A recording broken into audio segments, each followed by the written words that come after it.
1990 के Republic day पर देश ने मिसाइल प्रोग्राम की कामयाबी का जश्न मनाया। मुझे पद्म विभूषण से नवाजा गया और डॉक्टर अरुणाचलम को भी।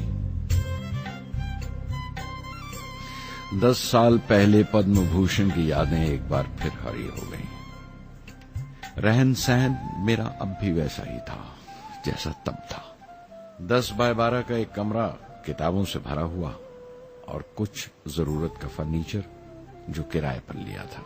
फर्क इतना ही था कि तब ये कमरा त्रिवेंद्रम में था, अब हैदराबाद में। वेटर मेरा नाश्ता लेकर आया, इडली और छाछ, और आंखों में एक खामोश मुस्कुराहट मुबारकबाद की। मैं अपने हमवतनों की इस नवाजिश से छलक गया।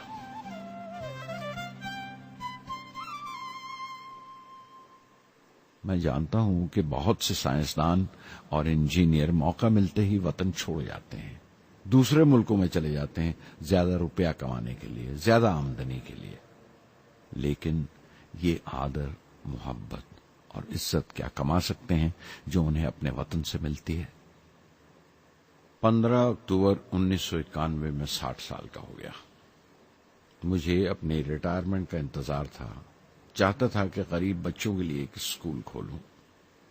ये वो दिन थे जब मैंने सोचा कि अपनी जिंदगी के तजुर्बे, मुशाहिदे और वो तमाम बातें कलमबंद करूं जो दूसरों के काम आ सके। एक तरह से अपनी स्वाने उम्री लिखूं, अपनी जीवनी। मेरे ख्याल में मेरे वतन के नौजवानों को एक साफ नजरिए और दिशा की जरूरत है। तभी ये इरादा किया कि मैं उन तमाम लोगों का जिक्र करूं जिनकी बदौलत मैं ये बन सका जो मैं हूं। मकसद ये नहीं था कि मैं कुछ बड़े बड़े लोगों के नाम लूं, बल्कि ये कि कोई शख्स कितना भी छोटा क्यों ना हो, उसे हौसला नहीं छोड़ना चाहिए। मसले, मुश्किलें जिंदगी का हिस्सा हैं और तकलीफें कामयाबी की सच्चाइयां हैं। जैसा कहा है किसी ने, खुदा ने ये वादा नहीं किया कि आसमान हमेशा नीला ही रहेगा, जिंदगी भर फूलों से भरी राहें मिलेंगी। खुदा ने ये वादा नहीं किया कि सूरज है तो बादल नहीं होंगे, खुशी है तो गम नहीं, सुकून है तो दर्द नहीं होगा।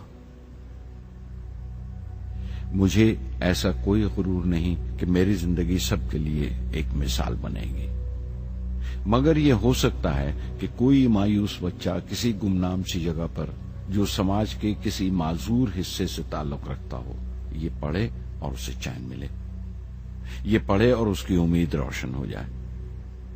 हो सकता है ये कुछ बच्चों को नाउमीदी से बाहर ले आए और जिसे वो मजबूरी समझते हैं वो मजबूरी ना लगे।